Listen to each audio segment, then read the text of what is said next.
নমস্কার। শ্রী শ্রী ঠাকুর শ্রীরামকৃষ্ণ দেবের অমৃত কথা। আজ সেই ঐতিহাসিক দিন ১লা জানুয়ারি ১৮৮৬ সালের ১লা জানুয়ারি। এই দিন কাশীপুরে ঠাকুর কল্পতরু হয়েছিলেন। ঠাকুর তার ভক্তদের উদ্দেশ্যে করলেন সেই যুগান্তকারী শাশ্বত আশীর্বাদ, তোমাদের চৈতন্য হোক। সকলের মধ্যে সেদিন তিনি চৈতন্য বিলোলেন শ্রীরামকৃষ্ণ। লিখেছেন সমীর ঘোষ।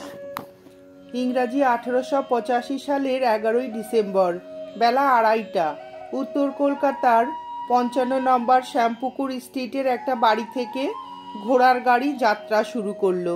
শ্যামপুকুর স্ট্রিটের গোকুলচন্দ্র ভট্টাচার্যের ওই বাড়ির বৈঠকখানার ঘরে ২ মাসেরও বেশি সময় যাবৎ যিনি ছিলেন, তার নতুন গন্তব্যস্থল আরও উত্তরের কাশীপুর। ২ মাসেরও বেশি সময়ের স্মৃতি বিজড়িত ওই বাড়িতে তখন যেন এক শূন্যতা, ঘর ফাঁকা, পরিত্যক্ত কিছু জিনিস এদিক ওদিক ছড়িয়ে ছিটিয়ে রয়েছে। আর স্মৃতিচিহ্ন হিসাবে রয়েছে কিছু ধুলো। এদিকে ঘোড়ার গাড়িতে উঠে বসেছেন অসুস্থ অশক্ত মানুষটি। শ্যামপুকুরের বিষাক্ত বাতাস যাকে আরও অসুস্থ করে দিচ্ছিল, সেই রামকৃষ্ণ পরমহংসদেবকে নিয়ে যাওয়া হলো উত্তর শহরতলির কাশীপুরের একটি ফাঁকা বাগান বাড়িতে। ঠাকুর শ্রীরামকৃষ্ণকে কাশীপুরের উদ্যানবাটিতে নিয়ে যাওয়াটা খুব সহজে হয়নি। যাবার আগে কিছু ঘটনা ঘটেছিল। শ্যামপুকুরের বাড়িতে থাকার সময় ঠাকুর দিন দিন অসুস্থ হয়ে পড়ছিলেন। তখন চিকিৎসক মহেন্দ্রনাথ সরকার ঠাকুরের অবস্থা দেখে শঙ্কিত হয়ে পড়েছিলেন। তিনি ঠাকুরের ভক্তদের সামনে বললেন, শ্যামপুকুরে শীতের বাতাস ভারী হয়ে পড়েছে, উনানের ধোঁয়া আর ওপরে উঠতে পারছে না। এই পরিবেশে সুস্থ মানুষেরই শ্বাস নিতে কষ্ট হয়। এই অবস্থায় অসুস্থ ঠাকুরের তো আরও কষ্ট হচ্ছে। তাই যত তাড়াতাড়ি সম্ভব ঠাকুরকে খোলা বাতাসযুক্ত স্থানে নিয়ে যাওয়া হোক। একই মত ছিল প্রিয় শিষ্য নরেন্দ্রনাথেরও। তিনি ঠাকুর শ্রীরামকৃষ্ণকে প্রস্তাব দিয়েছিলেন, ঠাকুর, শহরের এই ধুলো ধোয়া কোলাহল ছেড়ে আপনি আবার ফিরে চলুন দক্ষিণেশ্বরে। ওখানে কালী আছেন। কালীমায়ের কাছে গেলেই আপনি আবার সুস্থ হয়ে যাবেন। এদিকে ঠাকুর আবার দক্ষিণেশ্বরে ফিরে আসছেন শুনে দক্ষিণেশ্বরের তৎকালীন সেবায়েত মথুরা মোহনের পুত্র ত্রৈলোক্যনাথ তীব্র আপত্তি জানালেন। পরিষ্কার বলে দিলেন, না, এখানে শ্রীরামকৃষ্ণদেবকে আর আনা যাবে না। একদিকে শ্যামপুকুরের বাড়িতে ঠাকুরের অবস্থা দিন দিন এমন খারাপ হয়ে চলেছে যে সেখানে রাখাও আর সম্ভব হচ্ছে না। অন্যদিকে সেবায়েতের বাধায় ঠাকুরকে দক্ষিণেশ্বরেও নিয়ে যাওয়া যাচ্ছে না। এই অবস্থায় কি করা যাবে ভাবতে বসেছেন ঠাকুরের ভক্তকুল। মহেন্দ্রনাথ সরকার বললেন, শহরতলির কোনো এক বাগান বাড়িতে ঠাকুরকে নিয়ে গেলে সেখানে ঠাকুরের চিকিৎসা ভালোভাবে হতে পারে। কিন্তু কোথায় সেই বাগান বাড়ি? ভক্তরা খোঁজাখুঁজি শুরু করে দিলেন। ভক্তদের অনেক খোঁজাখুঁজিতে অবশেষে একটি বাগান বাড়ির সন্ধান পাওয়া গেল। ওই বাগান বাড়ির মাসিক ভাড়া ১০০ টাকা। ঠাকুর ১০০ টাকা ভাড়ার কথা শুনে আপত্তি জানালেন। বললেন, ওই ১০০ টাকা ভাড়ার বাড়িতে আমি যেতে পারবো না।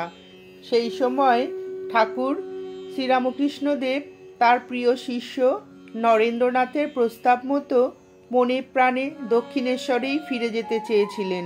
তা হলেও আর তার প্রাণের দক্ষিণেশ্বরে যাওয়া হলো না ত্রৈলোক্যনাথের অসহযোগিতার কারণে। এদিকে ঠাকুরের স্বাস্থ্য নিয়ে চিন্তিত তার ভক্তরা। তারা ঠাকুরকে জিজ্ঞাসা করলেন, ঠাকুর, কোথায় গেলে উপযুক্ত বাড়ির সন্ধান পাওয়া যাবে তা আপনিই বলে দেন। ঠাকুর ভক্তদের জানালেন, উত্তরের বরাহনগর কাশীপুর এলাকায় খোঁজ করো। সেই মতো ভক্ত মহিমাচরণ একটি বাড়ির সন্ধান দিলেন। মহিমাচরণ থাকতেন ১০০ নম্বর কাশীপুর রোডে। সেখানেই ৯০ নম্বর কাশীপুর রোডে রানী কাত্যায়নীর জামাই গোপালচন্দ্র ঘোষের একটি বাগান বাড়ি রয়েছে। এই তথ্য ঠাকুরকে দিলেন মহিমাচরণ। সব শুনে ঠাকুর মহিমাচরণকে বললেন, যাও গিয়ে সব বন্দোবস্ত করো। কাশীপুরে মতি ঝিল, ওই ঝিলের উত্তর দিকে বরাহনগর বাজারে যাবার বড় রাস্তা। সেই রাস্তায় পূর্ব দিকে সুন্দর একটি উদ্যান। ওই উদ্যান বাড়ির মাসিক ভাড়া ৮০ টাকা। ঠাকুর শ্রীরামকৃষ্ণের জন্য খোলা আবহাওয়াযুক্ত একটি বাগান বাড়ির সন্ধান তো পাওয়া গেল। এবার ওই বাড়ির মাসিক ভাড়ার ব্যবস্থা হবে কিভাবে? সেই ব্যবস্থা ঠাকুর শ্রীরামকৃষ্ণ দেবই করে দিলেন। সে সময় ডস্ট কোম্পানিতে মুৎসুদ্দির কাজ করতেন সুরেন্দ্রনাথ মিত্র। তিনি ছিলেন ধনী মানুষ, আবার ঠাকুরের পরম ভক্ত। সেই সঙ্গে সুরেন্দ্রনাথ ছিলেন একজন উদার মনের মানুষ। এহেন সুরেন্দ্রনাথকে ঠাকুর শ্রীরামকৃষ্ণদেব ডেকে বললেন, দেখো সুরেন্দর, এরা সব কেরানি মেরানি ছাপোষা মানুষ, এরা এত টাকা চাঁদা তুলতে পারবে না। তাই আমি বলি, বাড়ি ভাড়ার পুরো টাকাটা তুমিই দিয়ে দাও। ঠাকুরের আদেশ শুনে সুরেন্দ্রনাথ এককালীন ৬ মাসের বাড়ি ভাড়ার টাকা দিয়ে বাড়িওয়ালার সঙ্গে চুক্তিতে সই করলেন। শ্যামপুকুরের বাড়ি থেকে ঠাকুর শ্রীরামকৃষ্ণদেব গেলেন কাশীপুরের ওই বাগান বাড়িতে। ঠাকুরের বসবাসের জন্য দ্বিতল ঘরের পাশে বাগান, বাগানে বড় বড় গাছ, ঠিক আদর্শ জায়গা, যেমনটি ছিল প্রয়োজন। শ্যামপুকুর থেকে ঘোড়ার গাড়ি ঠাকুর শ্রীরামকৃষ্ণকে নিয়ে ছুটল কাশীপুরের দিকে। শীতের দুপুর, সেই সময় কলকাতা নগরী ক্লান্ত হয়ে ঝিমিয়ে পড়েছে। দোকানপাট প্রায় সবই বন্ধ। এরকম একটি আবহে দুটি ঘোড়ার গাড়ি শব্দ করে ছুটে চলেছে উত্তর কলকাতা থেকে উত্তর শহরতলির দিকে। প্রথম ঘোড়ার গাড়িতে বসেছিলেন ভক্তবৃন্দ সহ শ্রীরামকৃষ্ণ, দ্বিতীয় গাড়িতে ছিলেন মা সারদা দেবী। বাগবাজার বলরাম বসুর বাড়ি গিরিশ নিকেতন পার হয়ে ঘোড়ার গাড়ি ছুটল নির্জন জনপদে। বেলা ৩টার সময় ঘোড়ার গাড়ি পৌঁছল কাশীপুর উদ্যানবাটির সামনে। উত্তর কলকাতার ঘিঞ্জি এলাকা ছেড়ে ঠাকুর শ্রীরামকৃষ্ণদেব চলে এসেছেন খোলা বাতাসে ভরপুর বাগান বাড়িতে। বৃক্ষ শোভিত ওই উদ্যানের মধ্যে দ্বিতল বাড়িটিও চমৎকার। সাহেবি আদলে তৈরি ওই বাড়ি। ঠাকুরের খুব পছন্দ হলো বাড়িটি। তিনি বাগান বাড়ি দেখতে দেখতে এগোচ্ছেন। শীতের পড়ন্ত বিকেলে একটু একটু করে হিমেল বাতাস বইছে। ঠাকুরের গায়ে চাদর, মাথায় টুপি। শীতের বিকেলের ঠান্ডা থেকে শরীরকে বাঁচানোর জন্য ঠাকুর গায়ে পরে নিয়েছেন শীতবস্ত্র। ঠাকুর শ্রীরামকৃষ্ণদেব সিঁড়ি বেয়ে দোতলায় তার থাকার ঘরে উঠলেন। বাগান বাড়িতে একতলায় 4টি ঘর, দোতলায় 2টি। একতলার 4টি ঘরের মধ্যে একটি বড় হল ঘর। ওই হল ঘর ঠাকুরের গৃহী ভক্তদের সমবেত হওয়ার জায়গা। একতলার পাশের ঘরগুলিতে ঠাকুরের সেবক মণ্ডলীর থাকার ব্যবস্থা হলো। ঠাকুরের প্রিয় শিষ্য নরেন্দ্রনাথ সেবক মণ্ডলীর টিম তৈরি করলেন। নরেন্দ্রনাথ তার লেখাপড়া শিখেই তুলে দিয়ে চলে এলেন উদ্যানবাটিতে। লাটু মহারাজ, রাখাল ভাই, শরৎ ভাই, শশী ভাই, বুড়ো গোপাল দাদা, ছোট গোপাল, নিরঞ্জন ভাই, কালী ভাই, বাবুরাম ভাইয়েরা সবাই উদ্যানবাটিতে রয়ে গেলেন ঠাকুরের সঙ্গে। আর ঠাকুরের চিকিৎসা এবং আনুষঙ্গিক খরচের ব্যবস্থা করার জন্য যে টিম তৈরি হলো তাতে থাকলেন সুরেন্দ্রবাবু, মাস্টারমশাই, বলরামবাবু, গিরিশবাবু, কালীবাবু প্রমুখ। মুৎসুদ্ধি সুরেন্দ্রনাথ মিত্র বাড়ি ভাড়ার টাকা দিতেন। বলরাম বসু ঠাকুরের পথ্য ইত্যাদির খরচ মেটাতেন। তাছাড়া অন্যান্য খাতে খরচের জন্য ছিলেন গিরিশবাবু ও কালীবাবুরা। 1885-র 11ই ডিসেম্বর ঠাকুর শ্রীরামকৃষ্ণদেব কাশীপুরের উদ্যানবাটিতে আসার পর বড় পরিসরে এবং খোলামেলা পরিবেশে থেকে কিছুদিনের মধ্যেই সুস্থ বোধ করতে লাগলেন। ঠাকুরের ভক্তবৃন্দের মধ্যেও খুশির ভাব লক্ষ্য করা গেল। ওই সময় সবাই পরম উৎসাহে ঠাকুরের সেবায় মগ্ন হয়ে গেলেন। একদিকে নেতৃত্ব দিচ্ছেন মা সারদা দেবী, অন্যদিকে ভক্তদের কাজের দায়িত্ব ভাগ করে কাকে কি কাজ করতে হবে তা বুঝিয়ে দিচ্ছেন নরেন্দ্রনাথ। কে ডাক্তারের বাড়ি যাবে, কে বাজার করতে যাবে, কে ঘরদোর সব পরিষ্কার করবে, কারা ঠাকুরের পাশে থাকবে, এসব কিছু অত্যন্ত মসৃণ গতিতে হচ্ছে নরেন্দ্রনাথের নির্দেশে। অর্থাৎ তৈরি হয়ে গেল রামকৃষ্ণ ব্রিগেড।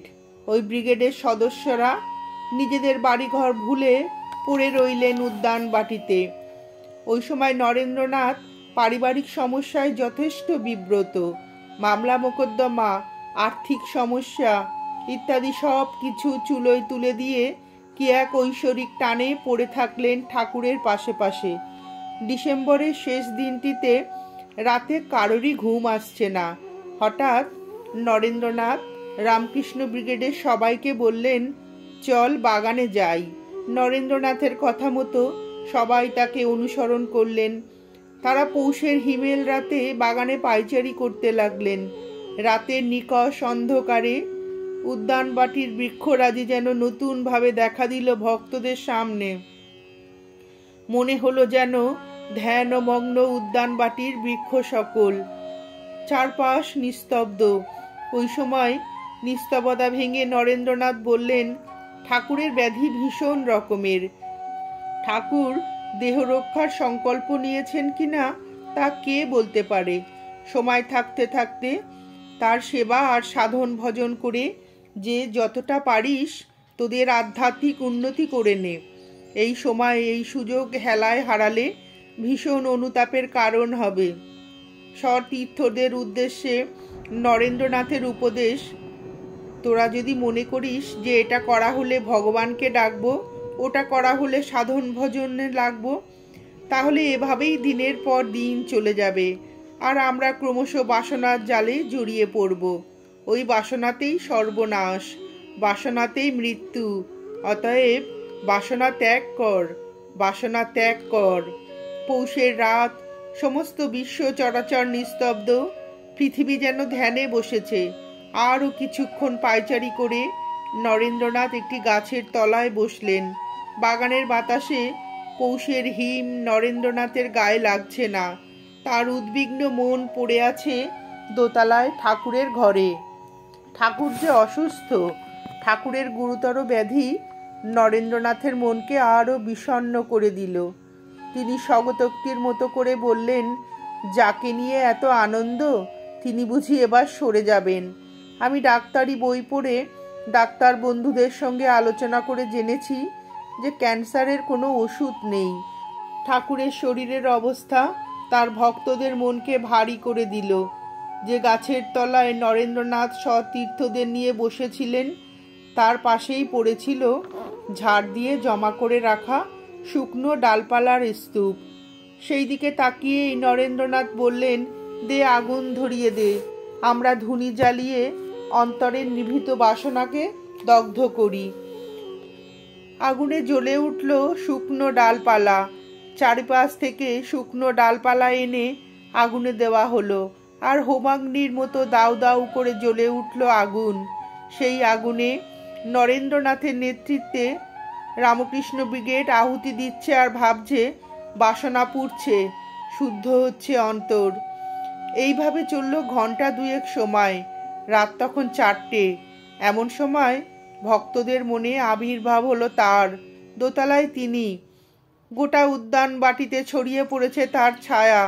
তিনি দেখছেন, শুনছেন, খবর নিচ্ছেন, আর দোতলার জানলায় দাঁড়িয়ে মুঠো মুঠো শক্তি ছুড়ে দিচ্ছেন। 1885 31 ডিসেম্বর শেষ। জন্ম নিল নতুন বছর। 1886 পয়লা জানুয়ারি পরমহংসদেব নেমে এসেছেন যজ্ঞভূমিতে। রাতের যজ্ঞ ছাই, পোড়া পাতার ছাই উঠছে নতুন বাতাসে। তিনি চৈতন্য নিয়ে আসছেন।